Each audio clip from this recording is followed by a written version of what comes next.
Há nossa reuni com o stuurgroep GGZ, entre outros, para a parte de prevenção, maneira de conhecer, nós está preparando o seguinte congresso nacional para criar conscientização. Essa aqui é a parte de maneho que o word riba, caminha na primeiro lugar, nós quer prevenir que a pessoa não está confrontar com o reto de saúde mental e adiccion. E é muito importante, ora nossa papel de temática aqui, como não está enfocar somente riba, vinco mais profissional, obviamente vamos ser percurar para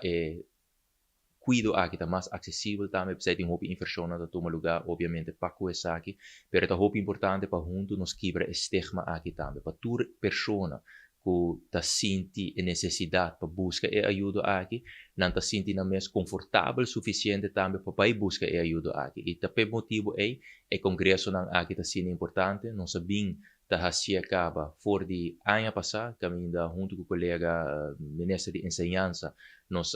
deu uma sessão, praticamente semana largo, na John F. Kennedy, caminhando com o panelista, nossa papel, o fenômeno aqui, assim bespreekbaar maneira na tabisa, junto com a família de cliente também,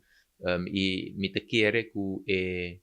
added value de essa aqui está provar acaba. E por motivo é